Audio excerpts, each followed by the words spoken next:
hello, comrades. Well, this is a little awkward. So my master couldn't really think of any skits this time around, so, my bad. Where's Junior? Say, you have any ideas for any skits, Junior? Let me look at you. Huh? What's a skit? Never mind. You'll understand when you're a little older. How older? Oh, like 2 or 3 streams. Okay. Why don't we just get things started? Have a nice chill stream. Sounds good to me. I'm ready to quake grave.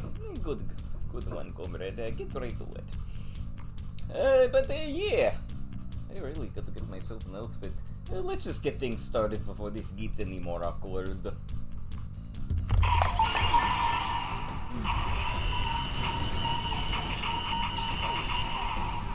Hello, my Sharkies, and welcome to another Pokemon Colosseum stream. Or a post-game stream, I should say. Oh yeah, I bet that's a cool one. Everything's gonna like it. Praise Silky and Quake Rave. Yes, most marvelous.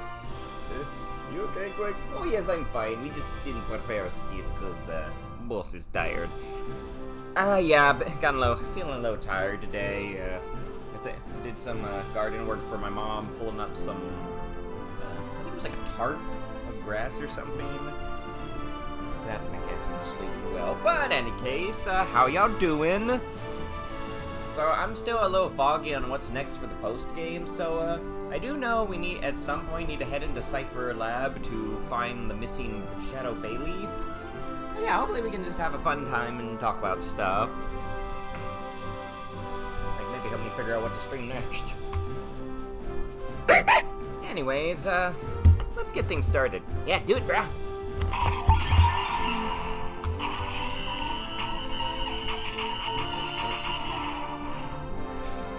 But yeah, let's go ahead and get things started. I managed to squeeze in a little bit around battle training. I will say it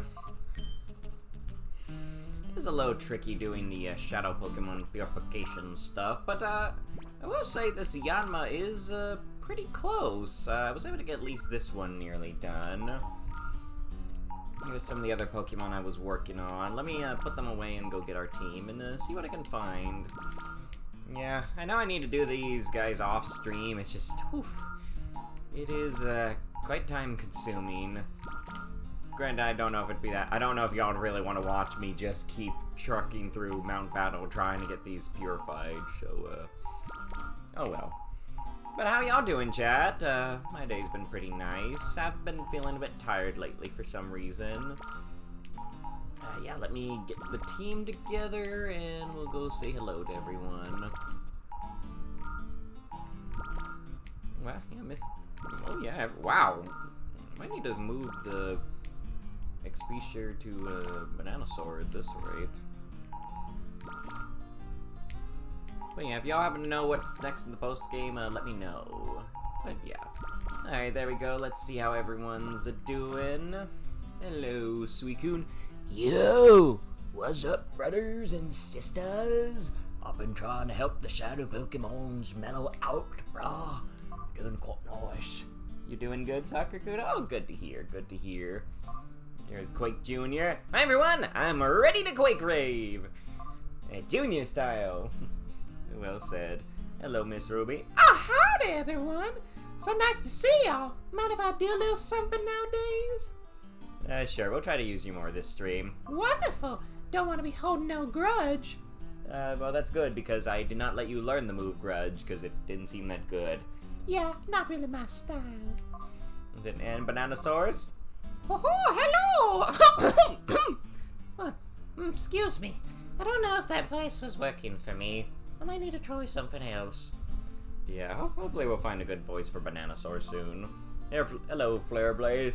What's up? My fires of justice are ready to burn! Every last bit of the shadows from my comrades. Indeed. And Cloudy. Hello! Ready to go! Any items for me? No, I don't know what to give you. We don't really have many good items to work with. Oh well. Oh, you're dealing with a headache? Oh, sorry, Epic Pikachu. Oh, hope you feel better soon. Headaches are never fun. Let's get out of Mount Battle. Oh wait, I just remembered I was going to do the Yanma. Let me go grab that Yanma, and then we'll go buy some cologne and get it purified. So start thinking of a name for this Yanma, chat. We'll just put Dinosaur away for a moment. But yeah, hopefully by the time we get there, it should do the trick. Then again, there might be an AFK method I might be able to do for the Shadow Pokemon. You know, just leave the game on and just have the characters walking in place. I might try that, just so we can get through this quicker. I will say, I am kind of struggling trying to figure out what game to do next on Wednesday, because love to do a Fire Emblem one, I just don't really have many I can do at the moment, because I gotta beat them. And actually, let's stop by the cologne shop first. Do we have any money? Oh yeah, of course we do. I can check my notes. What did I have? What are some potential stuff for Wednesday? Yeah, a lot of Fire Emblem and Pokemon written down. Buzzer. Oh, we might call him Buzzer. Let me just get. That should do. Don't want to spend too much money on things that aren't healing items. Let's grab some healing items while we're here. Probably gonna need a lot of them. Nice relaxing music.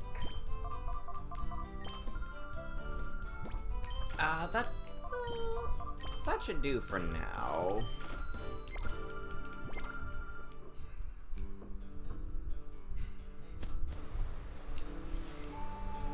But yeah, all the Fire Emblem games I have planned, I can't really do until I've beaten them. I mean, maybe I could do them. I don't know. Because, like, for the boss recruitment, I'm close to finishing it. I'm on, like, in the end game. Just did the level where you murdered Sonya.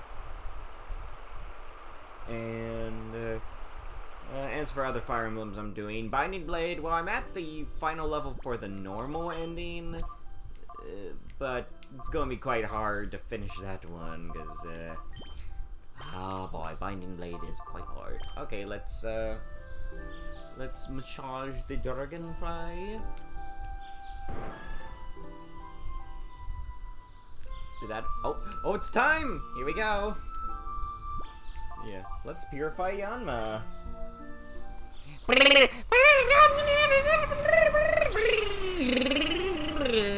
Yanma! Oh wow, I feel so much better now. Thank you so much. Haha, dragonfly go. That's nice. Oh, he leveled up some. Oh, leveled up a lot. If only he could become Yanmega. Alright, so yeah, I see you want to call him a Buzzer. Yeah, anyone else got any ideas, or will that do? Oh, that's not it. We're going with Buzzer? That sounds good. Could call him Buzzer Lightyear if it was long enough. There we go. Alright, sadly that's the only Shadow Pokemon I have to purify today. I don't have any ideas. Okay, Buzzer it is. Okay. I don't know if I should. Oh yeah. Well, oh yeah, I'm still been doing Sacred Stones. Having a great time with that game. I really want to go stream Sacred Stones. I just, figured I need to beat it at least once first. That way I can do it on hard mode. Yeah, for those who don't know, I think Sacred Stones is one of the easier Fire Emblems. I think it's mostly just because you do have the opportunity to grind at times. That and Seth exist. Yeah, and yeah, Seth is the Jagan of that game, and oh my goodness. Oof. I think I might have to retract my statement about Marcus being the best Jagan, because, oh yikes. Like, I don't know, a lot of people say Seth is the best unit in the game, and kinda is, because he, like, never falls off. Even if you, like, almost never use him, he's always way too powerful. Oh, right, while I was grinding, I did get another email. Yeah, trouble in the under. I'm gonna shadow Pokemon. Okay, so gotta head to the under. I'm guessing this is what unlocks the under Colosseum, which I think is a pretty big deal. I looked up some stuff for that. I know that involves refighting all the Cypher admin bosses. And notably, I think the final boss at the end of the under has a Shadow Shuckle. Which, oh boy. That does concern me, because y'all know what you shouldn't mess with Shuckle. Okay, let's go find Net and find out what's going on. I'm hoping our team is ready. I want to go do some training somewhere just to have a decent idea. Oh, that reminds me, when I do end up trying to do Mount Battle, do you want me to skip ahead? Like, do you want to watch me do the whole Mount Battle thing, or do you want me to just get to, like, right before things get interesting and stop there? So, something about going to check out Real Gum Tower. Okay, I think we talked to him already.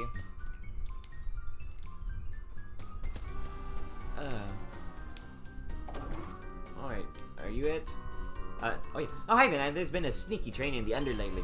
There's a guy in front of the junk shop named Gurks. He apparently saw this shadow Pokemon in a battle. The quickest way to find out is to ask Gurks himself. Check it out. Oh goodness, like, is that a bad name, chat? Sounds like a pickle.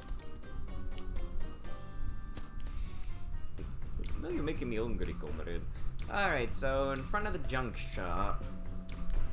I do wonder what this place would have been like if they kept it in XD. But yeah, to catch y'all up on how things on Sacred Stones have been going for me, I've gotten to the point where Erica and Ephraim's route combine. Are you Gurks? Okay, what was that? Are you Gurks? Hey, Wooshake, you want to know about a shadow Pokemon that I battled? How about we battle first? If you win, I'll have to tell you about the shadow Pokemon trader. Well, here we go. On stream, I would skip ahead, but if you want to do the non-stop 100 battle run, I'd do it off stream. Now, when it says non-stop, does that mean you have to do it all in one sitting? Why do you have 2 Whale Lords? What is wrong with you? Woo! This is a wee bit concerning. Did they just do this for the sheer absurdity of having 2 Whale Lords on screen? Better hit him with the Quake Ring. Oh my whale! Such a fun end. So yeah, do I have to do it in one sitting without turning the game off? Or can I just like go through it and then save at one of the save points? And then keep going through it? Or does it need to be done all at once? I was assuming I can just... Good thing we don't have a Skitty on the team. Oh, goodness, no. Oh, no. Honestly, that'd be worse if you had a Skitty... No, Skitty joke.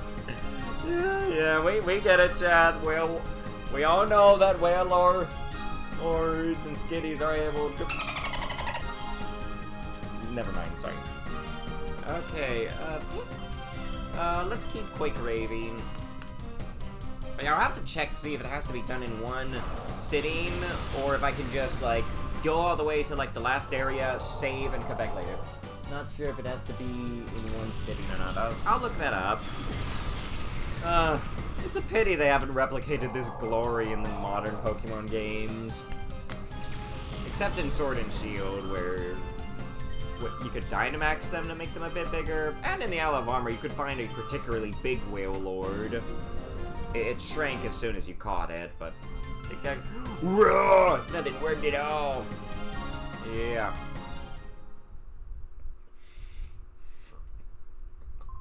Alright, I promised that I'd tell you about that shadow Pokemon. The trainer was this guy named Verde in a flashy green outfit. He had a shadow Bayleaf with him. Ah. Okay, just exactly who we're looking for. Rui, move. Yeah, I think according to the wiki, he should be hiding in the Cipher Lab, but I don't know how to make him appear there. I think after that, the other things we're gonna need to do is go back to the Cipher Lab, or to Snag'em base to go have a boss refight. Oh, hi Ben, I think there's been a sneaky trainer. Oh wait, we said this already. Okay, so we know we're looking for Verde, but how do we find out where he is? Do we just wait for an email? Oh, I really need to look up how to get that one Pokemon. Let's just let's get out of here and see if we can find. Oh wait. I know he's in the Cipher Lab, so let's see if we can find him there. Too long. Let's go the other way. But yeah, oh yeah, Sacred Stones. So yeah, I fortunately did the smart thing and saved on the chapter where the route split starts. So I'm just about finished with Erica's route, not counting the levels that Erica and Ephraim share. And I'm currently trying out Ephraim's route. They're quite unique. You won't really miss it too much, character-wise, if you do one route over the other. It kind of just changes the order in which you get certain characters. Also, Ephraim's maps are a lot harder. As in, much harder. Like, I think I might have just done the worst map in the entire game. Though I thought it went pretty well for me. Yeah, I think it was a ghost ship level. Oh, email. Oh, I hope that's telling me where Verde is. That's the wrong button. That's, appears as if criminals are gathering at the Shadow Pokemon Lab again. There's more. People have seen a Cipher Peon in a gaudy green outfit with a Shadow Bayleaf. Wonder what's up. Aha! So yeah, there's definitely the spot, chat. Hopefully the alarm's finally turned off here. Let's do a little shave and make our way. And hopefully Miss Ruby will be able to handle capturing.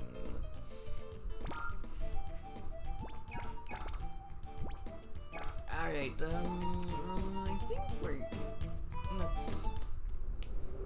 let's switch the Pokemon around. Let's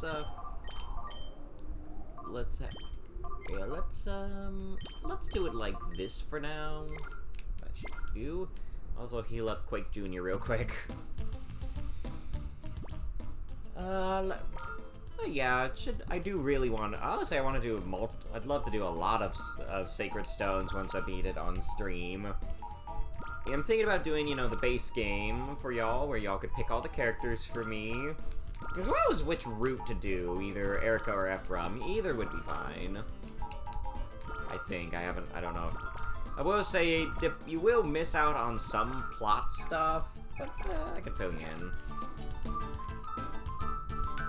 There's also, something I do really want to try at some point, other than a boss recruit one, is, you probably remember this Epic Pikachu, but, there's monsters in Sacred Stones. Well, I found a hack online that just, turns all the characters into monsters, so you can just have a monster playthrough. I'd love to try that at some point, because I do love me some monsters. I don't know if they have... Okay, now here's the tricky bit. I have no idea... Oh, hello. Uh-oh, intruder alert! Oh, it's Cole! Oh, yikes, a guy with an actual normal name! Yeah, so we're probably gonna have to run into all the grunts we fought before. Namely, this was supposed to be your way to capture any Shadow Pokemon you missed. Let's go! Oh, this place brings back memories. Alright, so yeah. Let's get a quick raving, and we'll do this. And do Magical Leaf Hunt on it. Kind of funny how much Magical Leaf has been used lately in the anime. It's like, it's essentially the new version of Thunderbolt. We got you.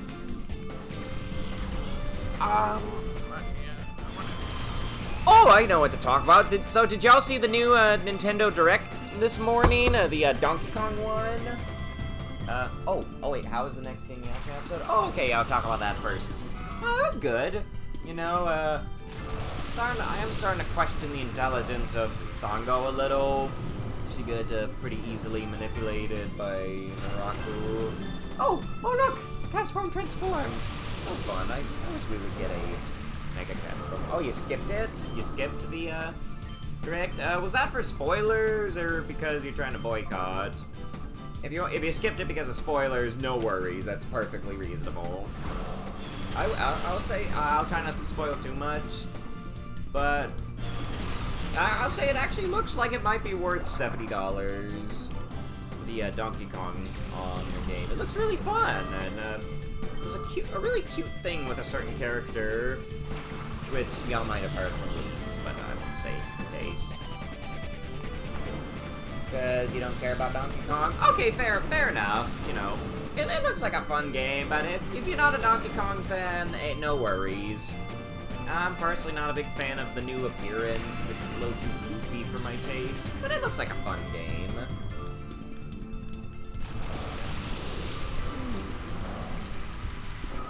Grief makes you do crazy things. Oh yes, back to Inuyasha. Yeah, she done... Granted, the stealing of the sword was not as annoying as I thought. It was more of a spur of the moment. I tell you, that Naraku, quite a nasty villain, trying to manipulate people into hating each other. Oof. Wait, does that mean it'd be a bad idea to hate him because that would just give him more power? Ooh, that makes it even more frustrating. But yeah, quite a interesting ending. Kogomi was really the MVP. She done pulled out an arrow and blew off Naraku's arm, as well as, and then his other arm. Quite the clean shots. And then the whole palace disintegrated, and I don't know what happened to Sango's dead brother. I think he might have regained his memories, and then I think his body was either escaped with Naraku or it ascended to the heavens. I couldn't tell. Oh, but I'm getting a little worried now, cause I'm pretty sure Naraku might soon or already figure out that Kogami's the reincarnation of Kikyo, and considering the whole reason Naraku exists is because his human self was kind of being a bit incelish, that's concerning. Very, very concerning. Oh, hello. Lair. Oh, you again! You're not getting off scot-free this time. But yeah. What was the next episode? I feel like something notable was happening next time.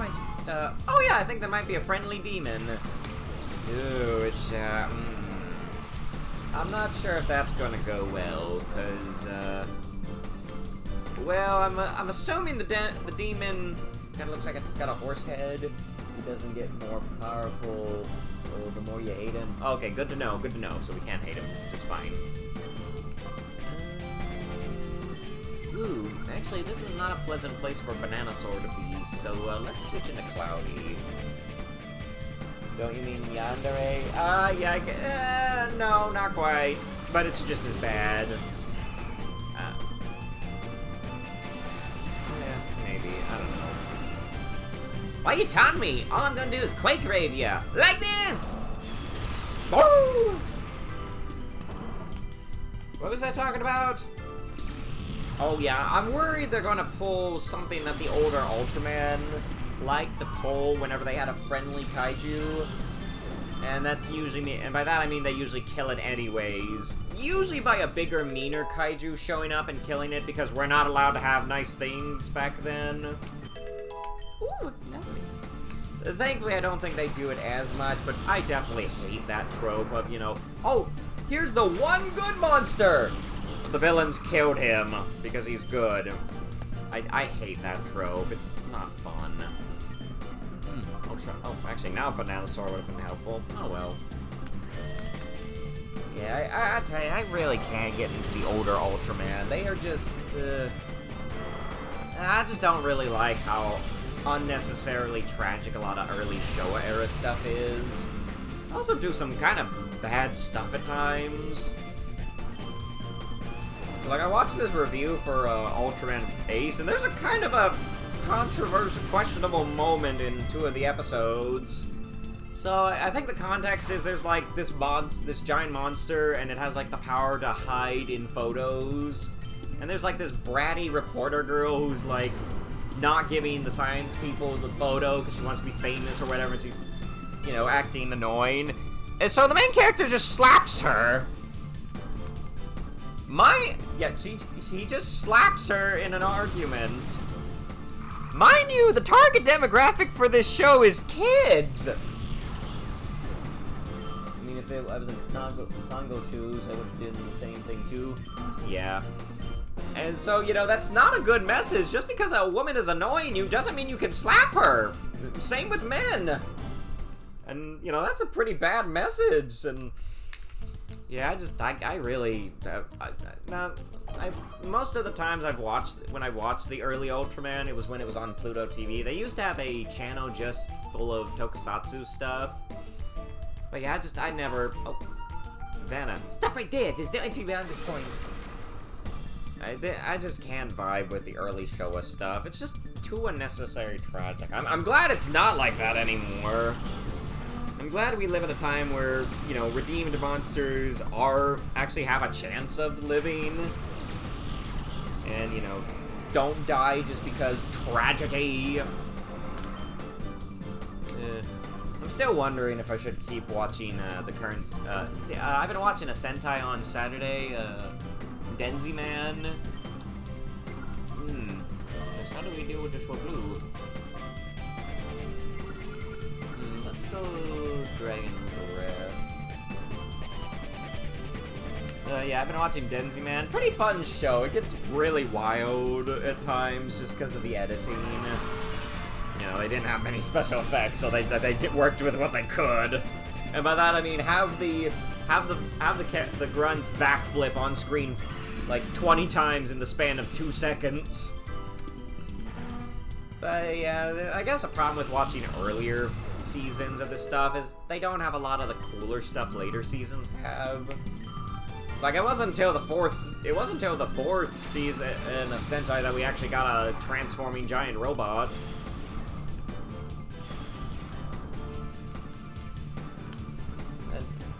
I will say, Ultraman is in a much better place now. The shows are way more fun and not unnecessarily tragic or annoying. Ooh. How are we gonna deal with that there Schwablu? Let's see what Miss Ruby can do. If the person is mean to you first, then it's okay to hit them? Not really. If they hit you first and you need to knock them out in self-defense, yeah, sure. But you should not resort to violence during an argument, because then you get all the cops all over you. And that's the thing, is so it doesn't matter what the person says. The moment someone resorts to violence, that's all the cops are gonna care about. Goodness, why are there so many dang flying types in this game? Usually have best thing I find, if someone's being mean, just run. Just go somewhere else. Walk away. And only resort to violence if they start, like, threatening your life and loved ones in a very literal way. So this is also kind of why I was thinking we might want to use Tyranitar, because Tyranitar gets access to Rock Slide. And, just saying, it might be helpful to have a way to get rid of these darn flying types. But what do y'all think, chat? Any advice? Ouch! Oh, thanks! Burb. Yeah, them Birbs be giving us trouble. What?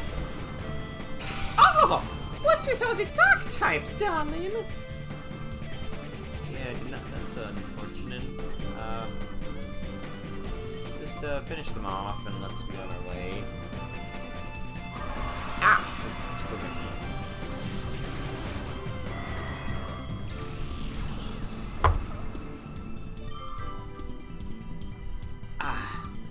But yeah, Modern Ultraman, so much better.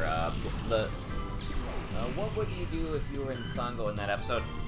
I don't know, because I kind of feel you, because, again, the whole stealing of the sword was definitely more of a spur of the moment, and maybe the same thing, I don't know, maybe I would have just tried to get with the gang and go murder the monkey. Oh, by the way, something I've been meaning to bring up about that, I actually kind of figured out why Narako has a monkey motif, or baboon. Oh, Lessar? Back again, no welcome music time. And I think it's because of the whole Japanese trope of monkeys and dogs not getting along. Because, you know, Inuyasha's basically a dog man. And so Narako's a monkey to be his arch nemesis. Yeah, did anyone else ever realize that? Because, you know, granted, I don't really get where the heck the whole monkeys and dogs thing comes from, because exactly how many occasions in Japan are monkeys fighting with dogs? I mean, the whole thing with, it's a baboon. It's close enough. It's still Sim. Why do you know Ice Beam? So cold. Oh, you are gonna burn for that. Why does it know Ice Beam? You will burn. Do it, comrades, avenge my successor. Whew. That was close. Oh, dang it! I pushed the button too fast. Fine by me. But yeah, you know, baboon is close enough to a monkey. But yeah, I think that's what they're trying to go for. Please get rid of that thing. Here I come! Oh. That's, uh-oh. Oh, this could be a problem. Ow! I feel very mocked. Alright, okay, let's do this right. Burn that darn bug. I don't even know what Masquerain is supposed to be. We have a revive. A revice right? Yeah. Well, I got a revive stamp right here. But yeah, don't worry, I have a revive for Quake Jr. We'll do it after this battle. Grovyle. Ah yes, Grovyle, one of the coolest middle stage starter Pokemon of all time. Like chat, can y'all honestly think of a cooler middle stage evolution for starters other than Grovyle? Wow, that's good. Oh, she's leveling up. Like, yeah, we should be able to get rid of him, no problem. Like, honestly, I feel like Grovyle is cooler than its final form, Sceptile. I think it's just the way its leaf is like a ponytail. A moth? What do you mean moth? I don't quite know. Maybe she meant my middle forms. Oh, fair enough. But yeah, I meant middle stage evolution. Oh, right. Okay, revive. Oh, you know, they should have done a moth a moth stamp for revive. That would have been awesome. Don't know which rider you would theme it after. Okay. Oh, yeah. Oh, so while we're here, let's give Miss Ruby her spell tag back. And let's put the EXP share on Flare Blaze so they can get caught up. Oh, you're drawing a blank on that. Okay. Yeah, I guess it is kind of hard to find. Yeah, there's. Yeah, again, I don't think there's a cooler starter middle stage than Grovyle. And I think it's not just because of the design, it's mostly because of Pokemon Mystery Dungeon Explorers of Time, Darkness, and Sky. Y'all know what I mean, right? Like, goodness, I didn't think they could make Grovyle any cooler, but the one in that game, oh my goodness. Heal? Yeah, don't worry, already done. Now oh. Back from more mischief? Yeah, I'm assuming Verde's probably going to be hiding out where we fought Ain. You know, that's one of the reasons I really miss the spin-off Pokemon games. Is I feel like they really gave you appreciation for so many more Pokemon, you know? Like, you know, like, I'm trying to think of some good examples. Oh yeah, I think it definitely made the legendary birds a lot cooler. Like, just having the legendaries be bosses is such a good idea. Makes getting them in the post game even more fun.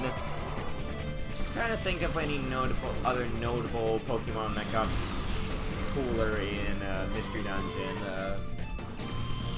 Oh, a Wigglytuff! Can't go wrong with the Guildmaster. So good. A lot of the gray ones are definitely from Explorers. I wonder if I should stream that someday. Sometime I need to do a stream to test if I can use a DS game on here. I thought Trico and its evolution always had a stick in their mouth because of the animation. Oh yeah, no, Ash's Trico is just special. He's just different. Oh, nice!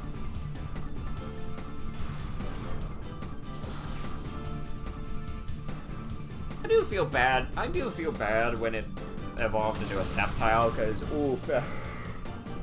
I don't know if you saw that episode, but Sceptile or Grovyle had a big crush on a Meganium, and he kind of lost her to a Tropius that also had a crush. And apparently, he actually evolved during that episode, but I guess the stress or the shock of the romance stuff it messed him up so much that he couldn't remember how to use Bullet Seed. I think he got over it within the next few episodes. Really wish they would play that on that season on. Oh. Hi there! There's no alarm blaring, but here I am anyway. Alright, Cyber Beyond Renil.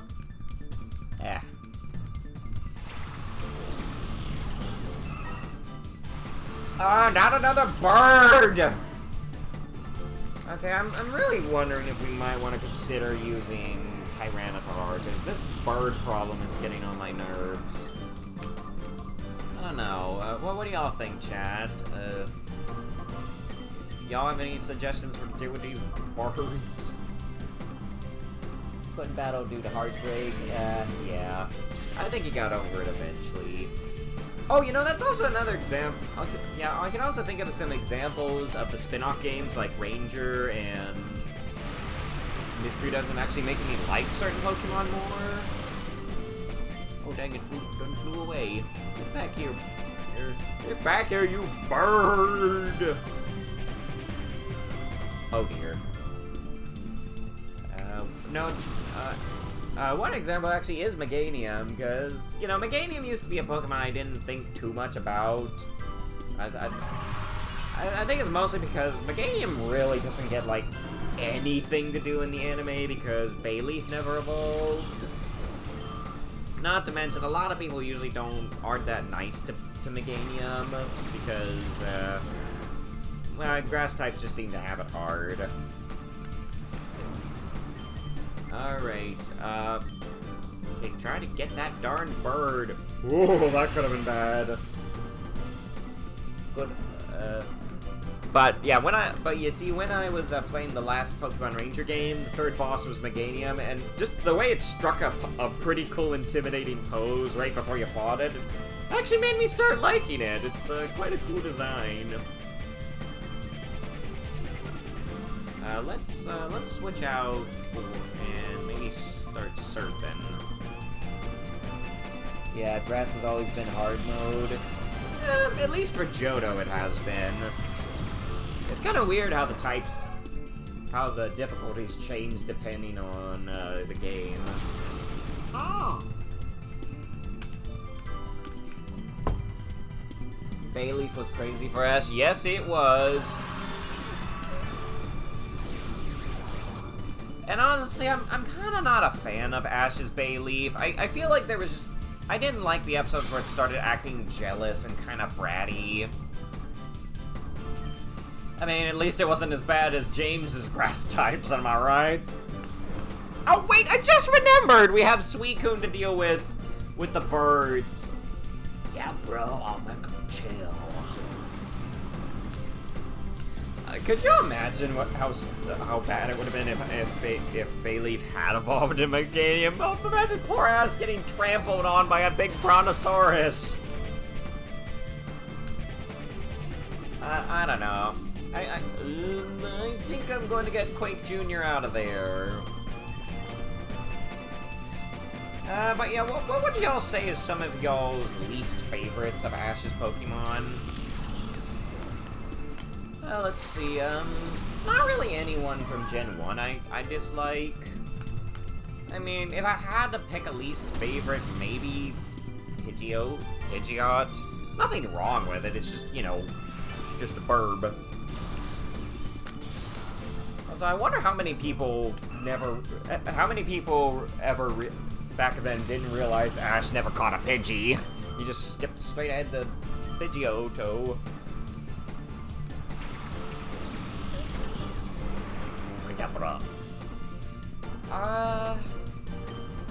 I'm not sure how I feel about Snorlax though. Yeah, you know, Snorlax is cool.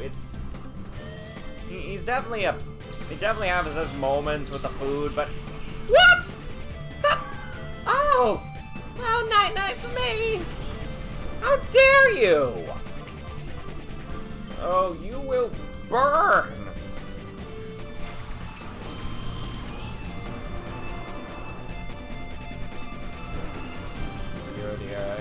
Well, good thing we bought plenty of revives, right, chat? Asher was always getting tackled by Bayleaf because she didn't know that she wasn't as small anymore. Yeah, that makes sense.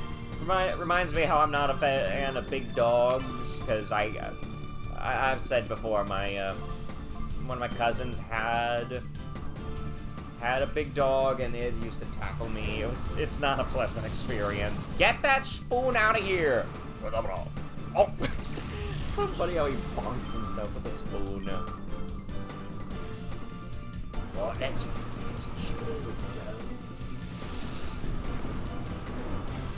but yeah, what about, let's see, yeah, seriously, get back here!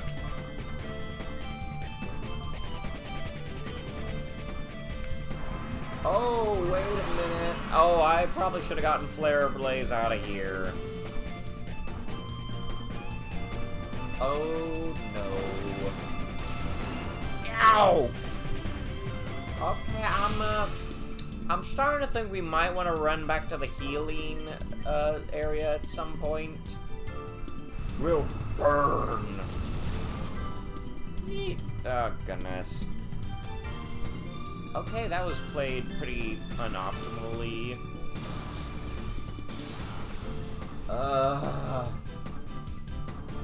They don't know their own size anymore. Yeah, it's like that one comic of, like, it was like of a Ralts, like, used to love riding on her trainer's shoulder, and then it was, like, super depressed when she couldn't do it anymore because she had grown up into a Gardevoir. But yeah, let's back to thinking about Ash's Pokemon. Yeah, it really is kind of sad how lame and babyish his Johto team was. I get he was trying something new, but yeah, they definitely didn't seem to quite know what they were doing in Johto. Get that Kecleon out of here! But yeah, I'm not the biggest fan of Bayleaf. It's okay, it's a good Pokemon, it just... I don't know, Ash is one kind of rubbed me the wrong way. I guess certain grass-type Pokemon are just way too overly affectionate. I remember that part in Sinnoh where Bayleaf tackled Barry. Oh, fun. Another reason why Sinnoh was the best, because they brought back Ash's Pokemon for a great reunion. They didn't really do that anymore afterwards, unless it was Charizard. Okay, so we got pretty messed up. I'm gonna go retreat.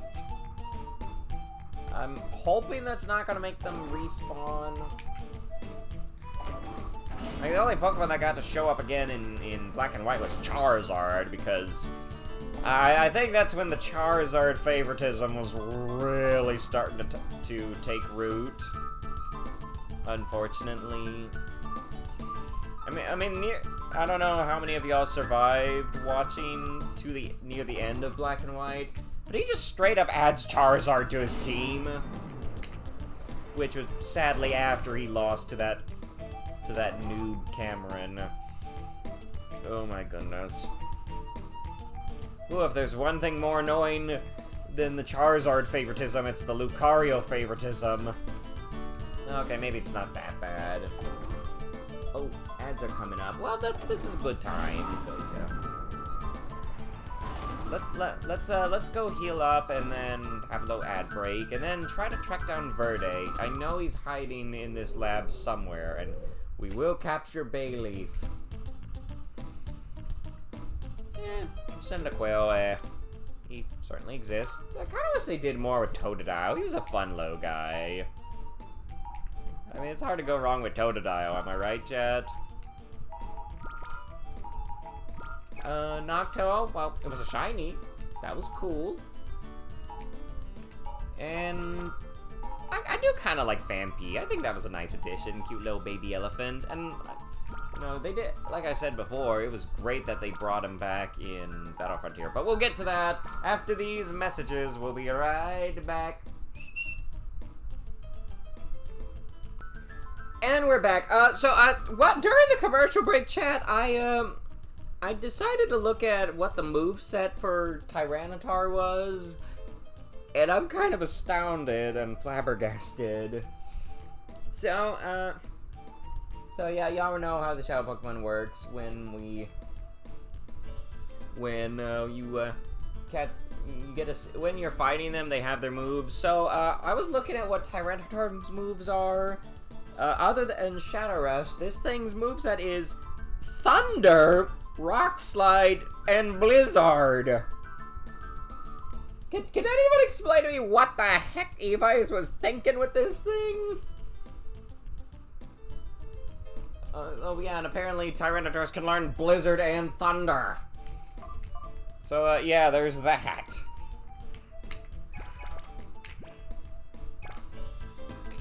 But yeah, let's continue. Where was we?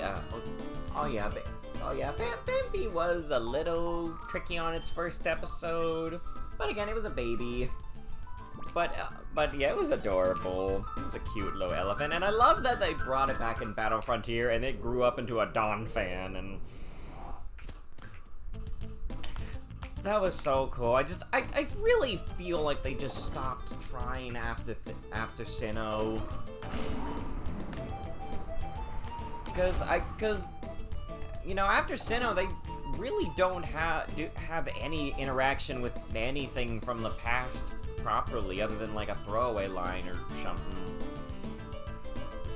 Because like, think about chat, you know, I won't say they didn't do it too much in Sinnoh, but there was still a decent bit of stuff, like, you know, if you get Pokemon Legends ZA, which start are you choosing? Ooh. That is a good question. Also, yeah, Pikachu, that's my reaction to the Tyranitar. Good thing we used the Master Ball on it. Could you imagine how many times it might have missed if we tried to fight it normally? Currently, I'm thinking either Chikorita or Feraligatr. Or Totodile, I mean. I'm really stuck between those. I'm kind of gonna wait and see what the final forms look like, because, you know, I think there's a chance they might give them, like, Mega Evolutions or Regional forms. I do wonder, what do y'all think they're gonna do, chat? You thinking Regional forms or Mega Evolutions? Nah, the day is not here either. How are we supposed to make more shuttle Pokemon with it? Hello. How did you sneak up on me like that? Huh? I don't know. Don't I know you from somewhere? Like at the mayor's house in Fennec? You've been spoiling Cypher's plans all over, haven't you? You're not going to mess up my plan. Ah! Alright, target acquired, chat. Cypher Peon Verde. Why do you have a Common Rider bout? Or is that just all of them? Okay, he's got a pig and our target.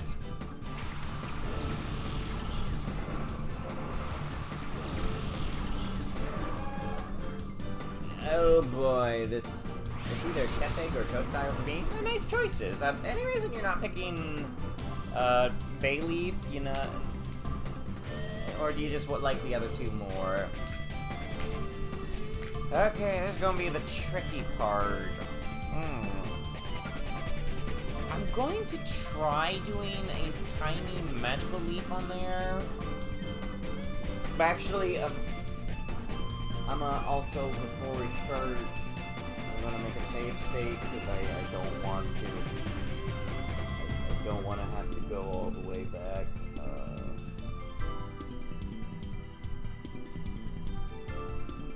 Thank you, Diaga. Legends recently released in my thing, so I'm not picking it up. Hey, that's fine. You know, it is definitely a different, quite a divergent, and if Legends isn't your thing, hey, that's perfectly okay. It's good to have variety. You might be able to pull off some shenanigans with Miss Ruby. And if I don't, at least you can get rid of the pig. Yeah, I still need to finish up Legends Arceus. I did finally beat Volo.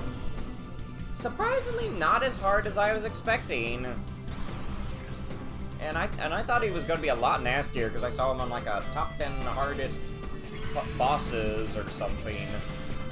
Okay, good, very good. Hey!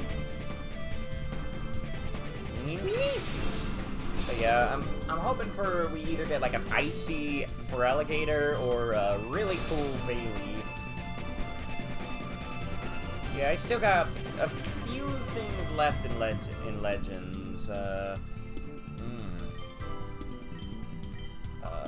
Let's go for the Confuse Ray, and hopefully we can catch it soon. I still need to capture the other two genies, Tornadus and Thundurus. I already caught Landorus. And then after that, just get filling out. Oh yeah, also then I gotta catch their extinct sister. It's my tummy talking when it comes to Tepig and cute crocodile collar. To cuddle. Fair enough. Okay, pigs are a little tastier than salads, to be fair. Alright. Woof! Yeah, we'll see how it goes. And I say now's the time to catch us a salad. Let's go Ultra Ball just because it's fun having starters in a different type of Pokeball. And you, Shadow Ball the pig. You know, there's actually been a theory going around that if it does get a new evolution or whatever, the Tepig line, it's going to be Fire Ghost. Because, you know, that's been the trend lately. Yay, we did it! We got Bayleaf! How dare you! Why do you have a muck? That is horrible for grass types. Oh, you mind getting me out of here? Oh, sure thing, Bananasaur. Wait, they're level 62?! Ow! Okay, that's, concerning. Let's get Bananasaur out of there and get ready to Quake Grave. Question is, do we go for Shadow Ball or start Confuse? Yeah, let's go ahead and knock out the pig. Ooh. Indeed. Yeah. When I think of Tepig, I think of bacon because pig and fire. Indeed. Reminds me long ago when I saw someone make like a top. They had ranked the starter Pokemon at the time, and I think they had Tepig at the bottom because bacon. I think their exact words. It's literally bacon. Yeah, I do think Tepig might be a little overhated. I mean, he's just a nice little pig. And I thought Farfetch had trouble. Alright. Wait, what? Oh, sorry. And then you, fuse that Sharpedo. Yeah, I might need to consider doing more grinding soon, because oh boy. Yeah, at this rate, I definitely need to save the under for, next... Oh, yeah, I do like Totodile. I need to figure out where I put my next quest figures. I think I have them in a box somewhere in this room. It might be dead over there. Aha, perfect. Slap yourself. Slap the sludge out of yourself. Aww. Bacon is yummy. Indeed it is. I miss having bacon. Bacon's kind of one of those foods that has just gotten really expensive, unfortunately. I am wondering if we might want to try out one of the endgame bosses soon. Oh well. We got what we came for. I think we might have enough time to do a tournament. Ah, there goes my hopes of becoming an admin. Thank you.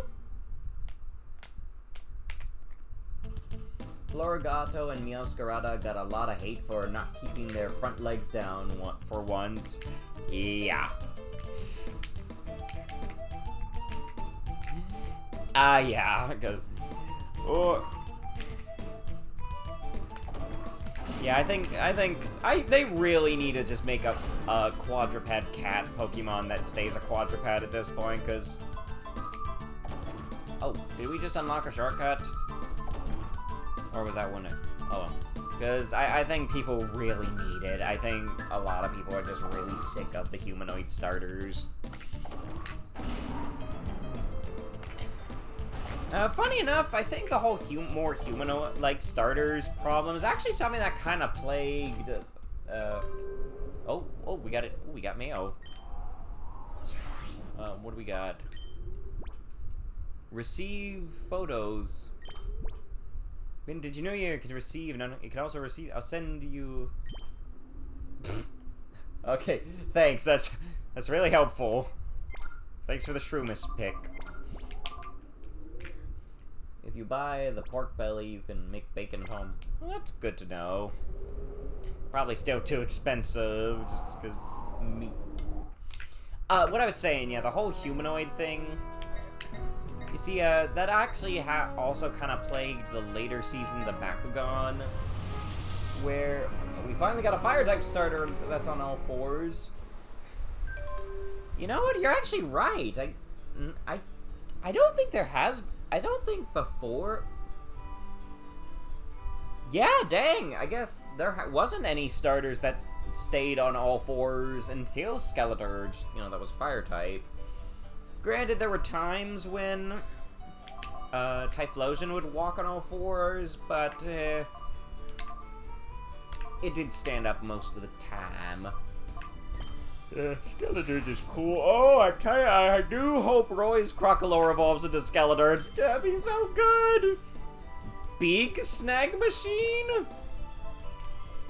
Oh, the Big Snag Machine. Okay.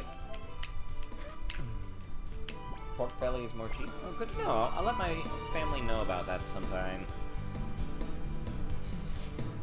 But yeah, that's, yeah, what was I talking about? But yeah, I really hope Roy gets a Skeletor. I'm really glad that I've grown to like Roy. He's a good boy. Now, if only they could smack Alt with the character development, because boy, does he need it. It's so fun. I mean, it's so frustrating. You know, they spend a whole they spend like nearly 80 episodes convincing me why Roy should get shiny Rayquaza, and then you get this goober coming in saying that he's gonna get it. No, that Rayquaza is destined for the boy Roy. Oh, again? What do we have now? Shadow Pokemon. Oh, there's... Oh, yeah, there... Oh, yeah, so I think there's a Smeargle and an Ursaring hanging out there. Maybe Roy can make a band with his Pokemon. Also, it doesn't help that we got debated by Litten Torracat being Quadruped, and then Incineroar ruined that. Yep. Kind of funny, Bakugan actually did that first. So, for those who haven't watched, one of the first Pokemon... Also, yeah, I think since we got about 30 minutes left, I think we'll go do a tournament to start powering up our team and get some stuff. So, one of the main Bakugan in the first season... Okay, I'll allow that. Yeah, people don't like the fire-based crap. Yeah, yeah, I can't really think of a more polite way to put that. I mean, technically, it's not in his, Meow Mix area, but at the same time, you know, when Incineroar does its flamethrower, it looks kinda sus. Goodness, yeah, look, Incineroar's meant to be a heel that people aren't supposed to like, and boy does he fit that role! Like, it's kind of funny just how much dislikable Incineroar is as its whole shtick, because, you know, like you said, the whole standing up on two legs, the fact that, you know, it's in Smash Bros for some reason, I don't know why, you know, it fights pretty dirty in Smash. And then it torments everybody in competitive with that stupid Intimidate ability. Like, seriously, like, I haven't kept up with the competitive scene in a while, but pretty much every single team either usually has both an Incineroar and a Rillaboom. Yeah. Hello, oh yeah, we're gonna do a knockout challenge. Oh, wait, let me make sure the team's good. Yeah, let's put Quake Jr. in the front. You know, let's actually lead with these two and then switch Suicune if we can do a Quake Rave. But yeah, we really need something. Come to think of it, when was the last time we had a quadruped? Yeah,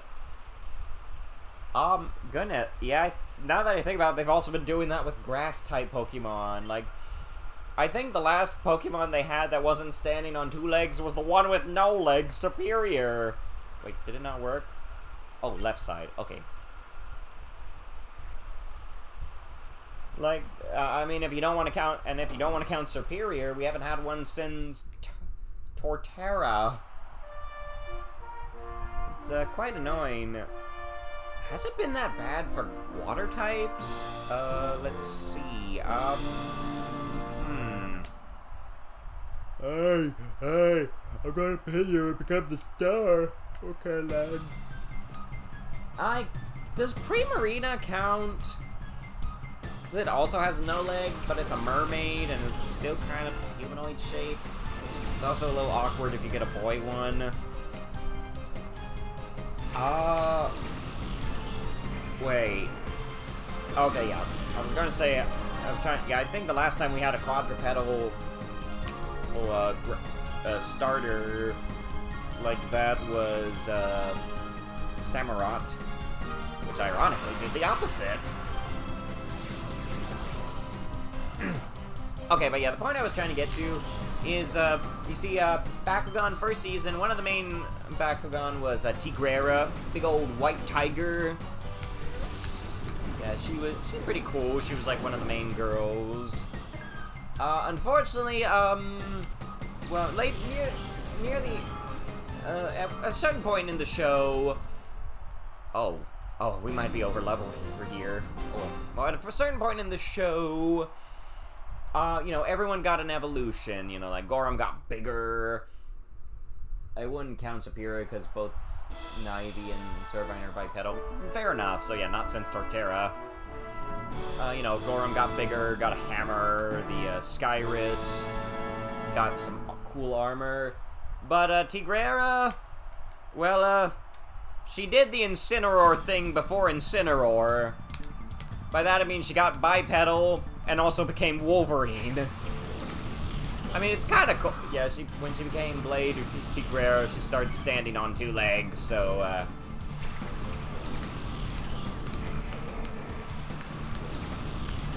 The weird part is that's not even the weirdest evolution of the group.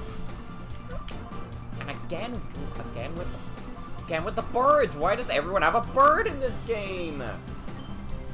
So the actual weirdest evolution was Preyas, who's kind of like, he's kind of like the Deadpool of Bakugan. But then he's kind of like a freaky fishman who's very quirky. Makes a lot of references and funny voices. He's generally a pretty funny guy. And, you know, likes to break the fourth wall a bit. He also has the unique ability to change his attribute. So, the way his species evolves is a bit disturbing. So yeah, for context, the episodes, you know, they were having to, like, fight these legendary soldiers. I think the title of the Steam should be Burb Attack. Great idea. Yeah, Bayleaf and Burb Attack.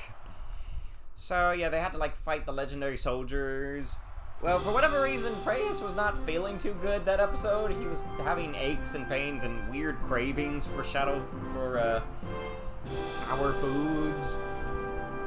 Well, you know, the Bakugan evolve once their partner gets their character development. Well, so, once, you know, his partner Marucho has his character development, well, Preyas got into a very weird pose, and then you hear a pop sound, and a new Bakugan comes out. So yeah, his species apparently evolves by multiplying, so, to put it bluntly, he gave birth to his brother, who has a personality disorder. So yeah, the evolution is he got another Bakugan, which was Preyas Angelo / he threw up. Well, maybe they didn't show which end the ball came out of. There was just a pop sound, and then a new Bakugan came onto the field, and it was actually a very unique Bakugan. Oops, sorry, Suicune. No worries, bro. I didn't want a little quick grave. So yeah, it was this double-sided Bakugan that was known as Preyas Angelo / Preyas Diablo. Basically, the ball can open on 2 ends. One end's an angel, the other is a devil. So yeah, the whole thing is he switches between modes. It's kind of funny, they actually have to open up to take turns talking. But yeah, that whole sequence was somehow weirder than Tigrera doing the Incineroar thing before Incineroar. But sadly, the Tigrera thing was actually a bit of a foreshadowing, because, well, around the time of the 3rd season, they kind of started making the Bakugan a lot more humanoid. At least the main ones. Like Dragonoid, he kind of went from, you know, a very cool traditional dragon to kind of more of a humanoid dragon person. And then there's the Sailor Moon Bakugan. Oh, yes! Yeah, that was the one that came after Preyas.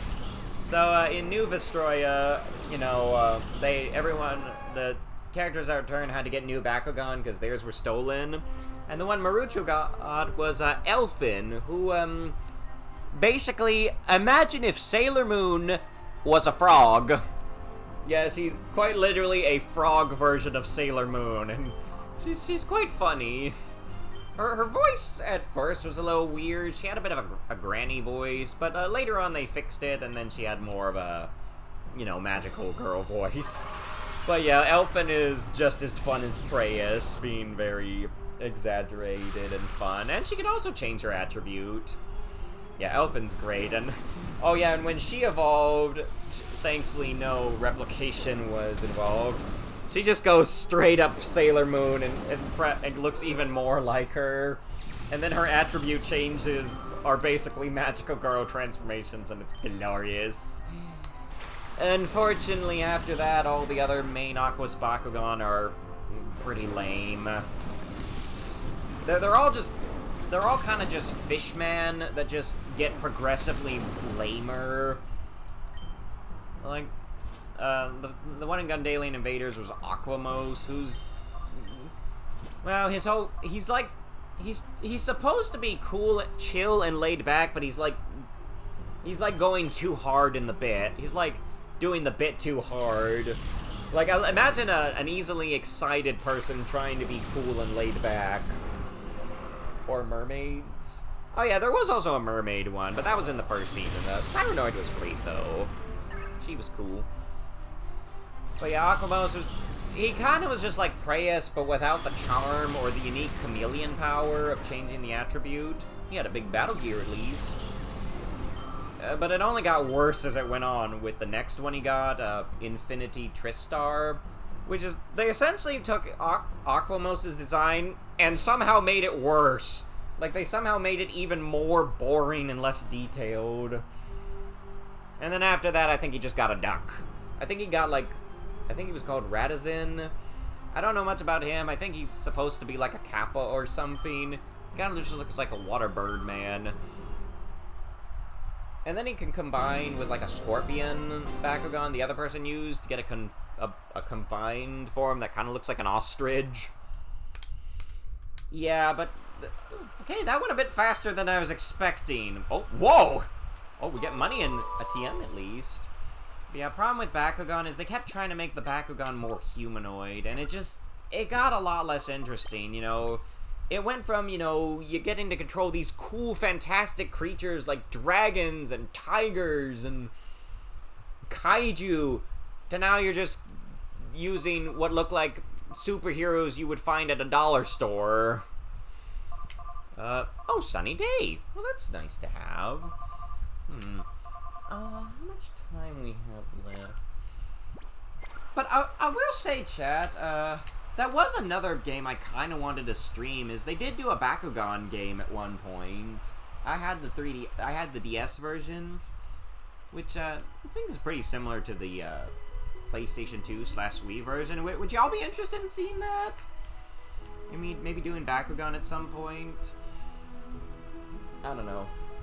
But Dollar Tree isn't a dollar anymore. Yeah, inflation sucks.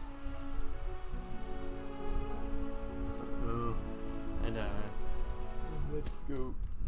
Oh, you want to see it? Oh, okay, yeah, I'll keep Bakugan on the list of games I might stream next. I don't know if I'll do it next time, but we'll consider it.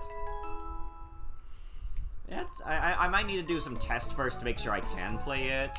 But it's pretty fun. You like get to make your own character. You get your own unique Bakugan called Leonidas, which is kind of like Dragonoid, but with like a different wing configuration and slightly different. And you know, you get to go fight all the characters and collect your own Bakugan. And then you also got to fight your own rival exclusive to the game. I think his name was like Murdoch or something.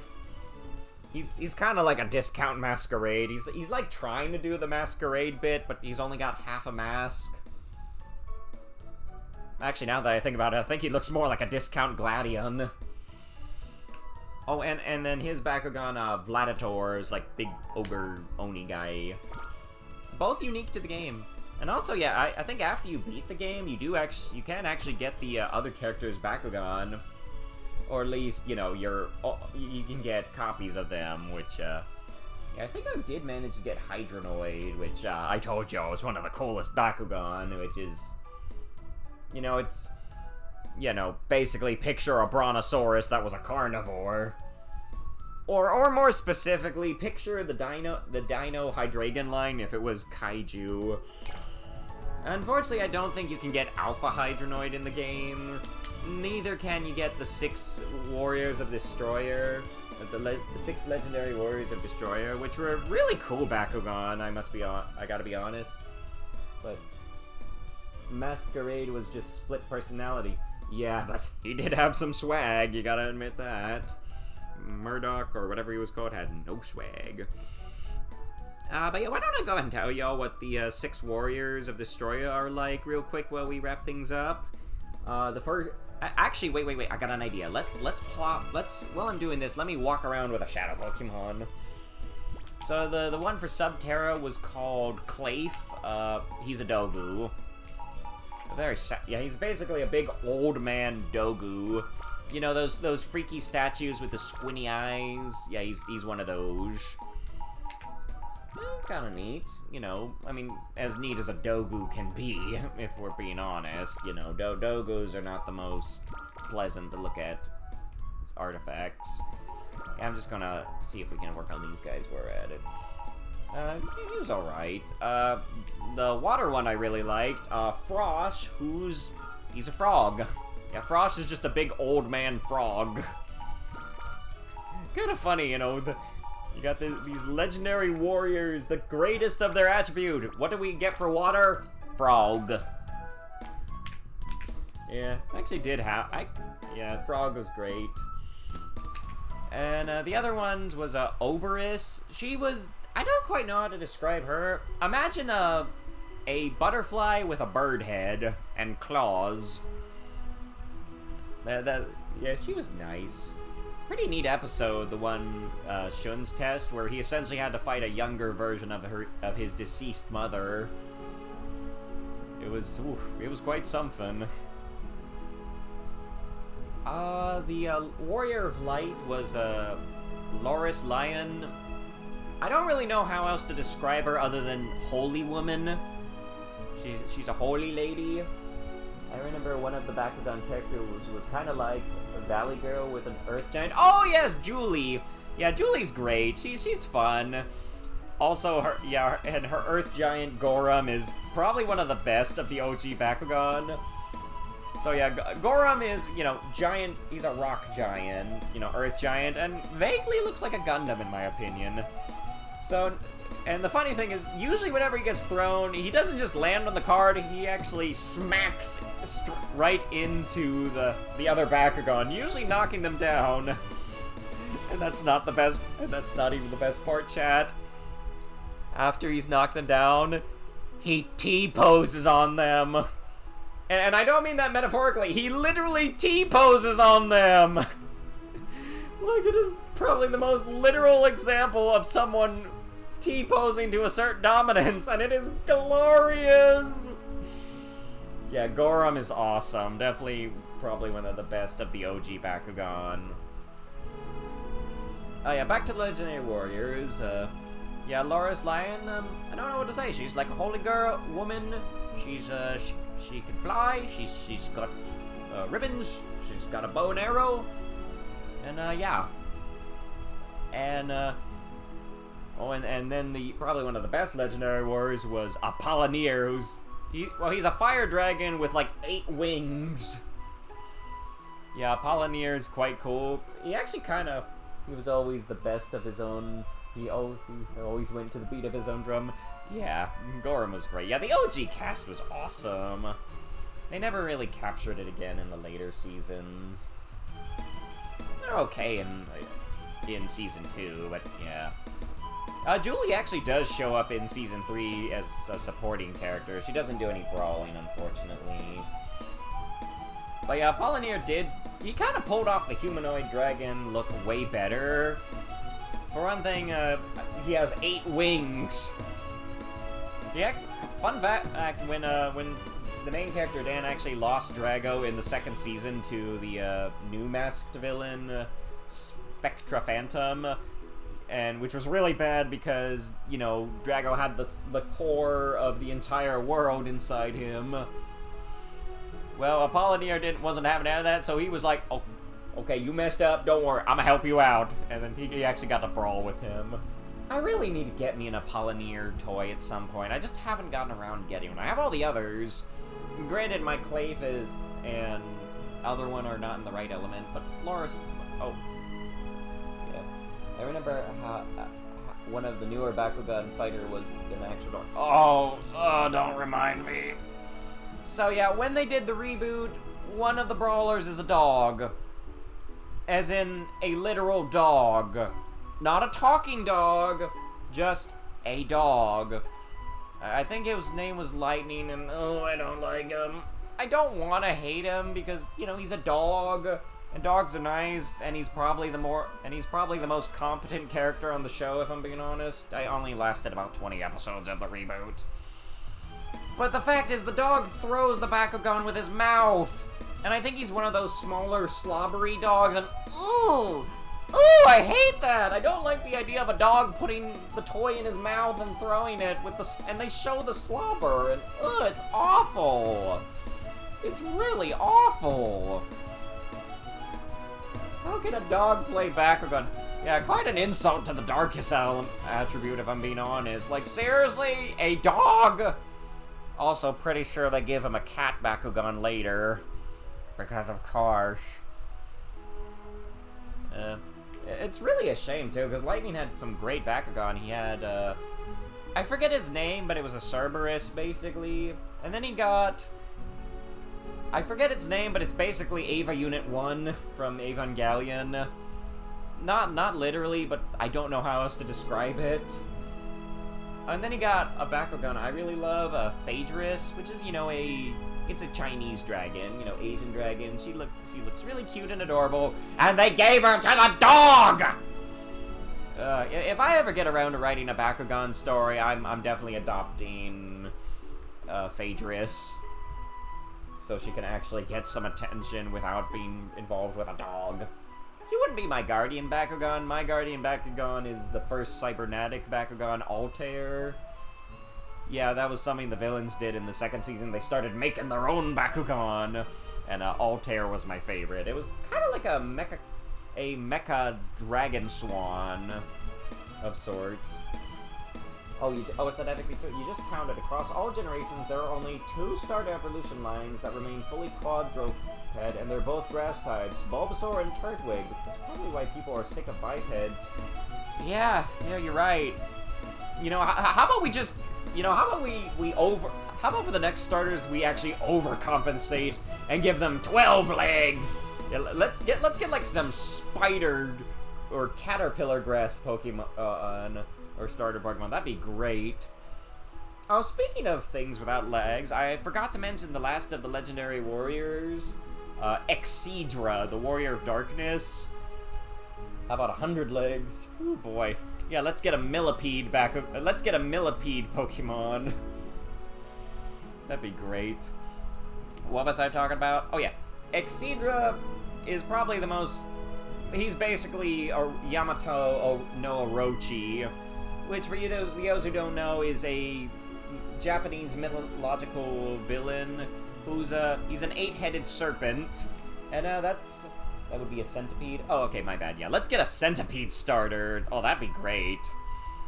I mean, we've had pretty good luck with centipedes so far in Pokemon. We have Scolipede, and we have what was Scyzopede's evolution?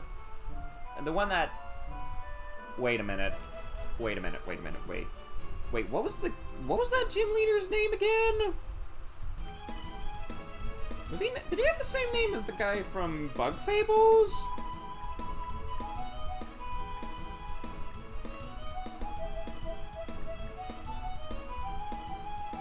Oh my gosh, he does! That would be Centipede, Centimede. Okay, well, that is one funny coincidence. So apparently the, was it Centiskorch? Oh, how about that? I did not realize Kabu, the gym leader who has a fiery insect as his partner, has the same name as the Bug Fables beetle. Oh, that's great. I might need to do art or something related to that.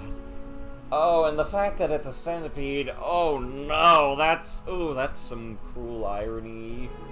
If you wonder what I mean by that, you will see when we get to the end, when we get midway through Chapter 5. Let's just say, there's a certain boss that resembles a certain Pokemon that was very nasty to Kabu. But yeah, I'd be cool for a bug theme, for a bug grass starter.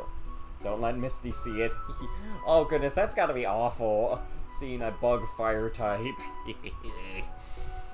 Okay, but yeah, back to what I was saying about Exedra. You know, he's an 8-headed serpent, and he's also got a giant eyeball on his belly and a mouth. And also spam bots. Get out of here! Starman, get rid of that!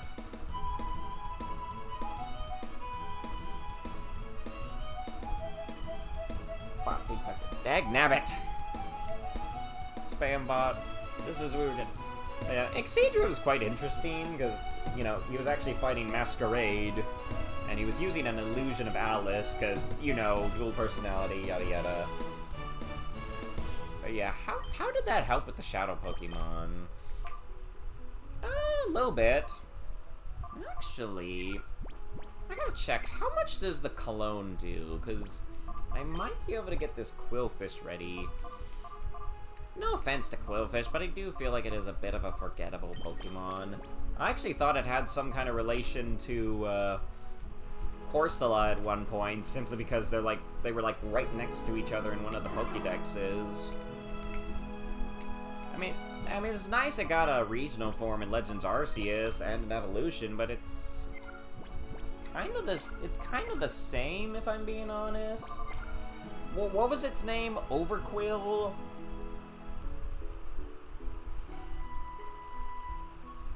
Either way, I think the only thing I really remember about Overquill is that it was a boss near the end, and that you needed one to get Manaphy. Yeah, I'll give Pokemon this. They did do one really cool thing with Brilliant Diamond, Shining Pearl. Just looks bigger and meaner. Yeah, and not in an interesting way. But if you actually, I think I mentioned this before, but in Brilliant Diamond, if you go to a library, you can actually, in the place where the Steel-type gym leader is, you can find this book that will tell you about a legend that requires you to have a Weasel, a Overquill, or at least something like it, and I think a Mantike in your party.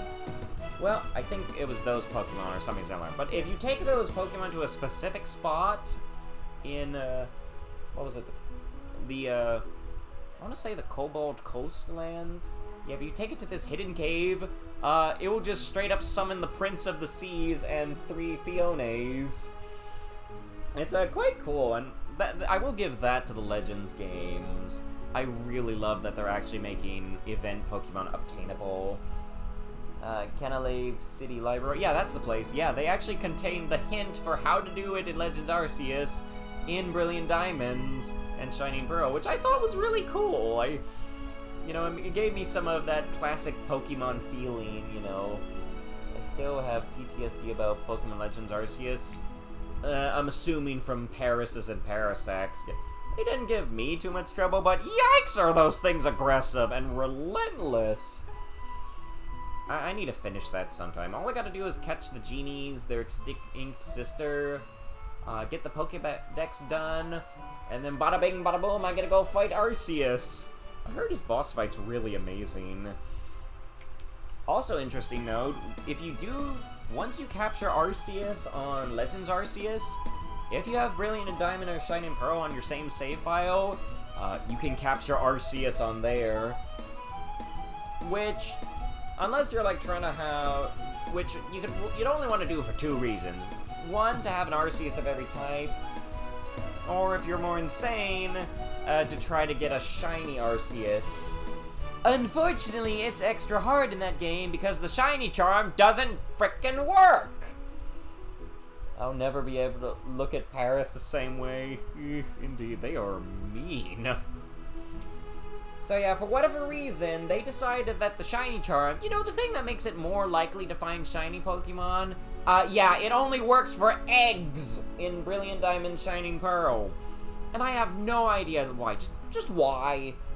Like, I tell you, Nintendo and Game Freak make it really hard to beat the allegations that they hate their fans. Like, just why? Why would you not make it? Why would you change the shiny charm to not work the way as usual for that game specifically? Yeah, so basically, if you get the shiny charm, it makes it so any eggs you hatch have a higher chance of being shiny. So, yeah, no, that's just mean and lame. So yeah, if you do want to shiny hunt Arceus, you gotta do it with full odds. Oh, yo, oh hello, oh hey there, Samus6087. Welcome to the Pokemon Colosseum stream. I was kind of just starting to wrap things up. We were talking about Pokemon. We hunt in Bayleaf? No way. Oh yeah, we actually just did. I'll go ahead and show you. favorite game of all time? Oh, thanks. Yeah, this is actually my first time playing it. It's been quite good. I'll go ahead and... Yeah, I was just trying to grind out some shadow Pokemon before we wrap up. Yeah. Oh, remember BDSP was outsourced to studio. Yeah, if you don't mind, try not to use swear words. But it's fine for now. But yeah, I'll go ahead and let me put away these shadow Pokemon and I'll show you my team. I'd love to get your opinion on it, cause you know we are in the post game. We just caught Bayleaf, and I think next time we're going to go. Next time on Wednesday next week, we're going to go back to the Snag'em hideout to try to capture Smeargle and Ursaring, I think. But yeah. Oh, and the Pokemon Company game thing put a ton of restrictions on some. Yeah, I was just talking about some of the newer Pokemon games and how you can shiny hunt Arceus and how they made it unnecessarily hard. But yeah, feel free to stick around. We're doing this every week. I'm gonna try to stream this until we can get the secret Pokemon at the end of the game. But yeah, here's our team: Quake Jr., Suicune, Miss Ruby, Bananasaur, Flare Blaze, and Cloudy. Yeah, we kind of like using Earthquake. If you have any advice for the team, let me know. I'm tempted to use the Tyranitar. I'm just not sure if I want to or not, because, you know, Sandstorm. Anyways, why don't I try to end... how close is that Quillfish? Because I think we were almost done. You know what, I think we could probably go ahead. I think we can end the stream with Purifying Quillfish. So if y'all want to think of some nicknames, go right ahead. But yeah, I still enjoyed BDSP. It could have been much better. No, it should have been much better. And it's sad that it wasn't. But, you know, Ilka tried their best, and... Yeah. But yeah, for our new friend, Samus, yeah, I stream a lot of games. Currently, I'm streaming Pokemon Colosseum on Wednesdays, and Tuesday I just started streaming Bug Fables. It's a Paper Mario-esque indie game. Very awesome. We are also trying to figure out what game I'm going to stream once I'm done with this game. So, if y'all have any suggestions, let me know. But yeah, let's, yeah, shiny hunting in these games is even worse, to be honest, because it's full odds, and due to how shinies are handled in these games, if you transfer them out, they might not be shiny anymore. What the heck? Oh, goodness. Is this related to the whole Spinda shenanigans? Because I know you can't really transfer Spinda out because it's got some weird coding that makes it messed up. So I can't. So if I shiny hunt the shiny Arceus, it might not even stay a shiny. Oh goodness! No wonder people hate those games so much. Just ugh, ugh.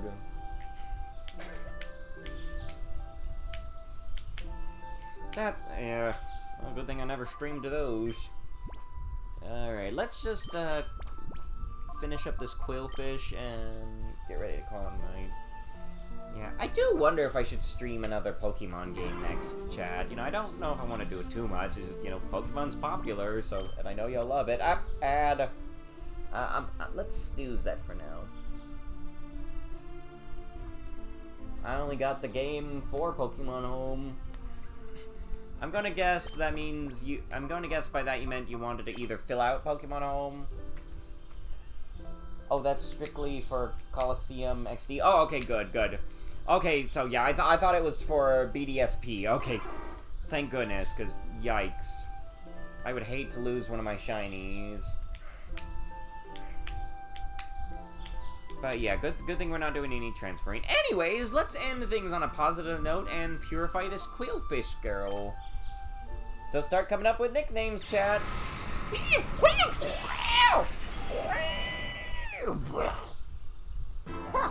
About time. So glad I'm not a shadow anymore. Thanks. Alright. Pin Missile! That move that Team Rocket was always using. How about a Mario game? I don't know. I don't know if there's any Mario games I want to do on Wednesday. I already kind of... Fugu, like the dish. Alright. Yeah, that might work for her. I think Fugu might actually be the name of the fish itself. You know, very, very deadly, poisonous. It's a puffer fish that can kill people if prepared the wrong way. But yeah, y'all cool with that name? You heard of Fugu before? Yeah, I think I saw it once on a TV show. Professor Quill. Oh, that's cute, but I think we'll go. But let's combine the names and go. Let's be funny and call her Professor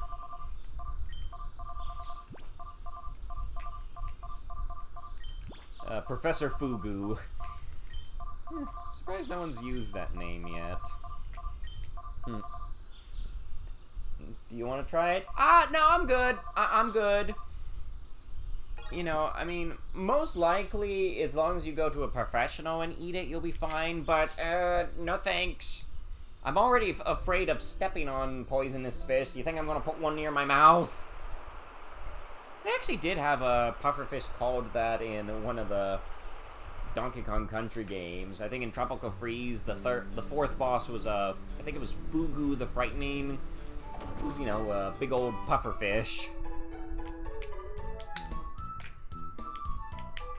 And, you know, that's a game I've wondered if I should get Tropical Freeze for the Switch, because I had it on the Wii U, and I don't know if I want to replay it, because, you know, it's hard. Granted, they did add an easy funky mode, where you just play as Funky Kong, and you've got, like, you can, like, triple jump, and it's got a surfboard that goes over spikes. You know, pretty fun villains in Tropical Freeze. They were the Snowmads. Essentially a bunch of Arctic animal Vikings that were going around freezing everything.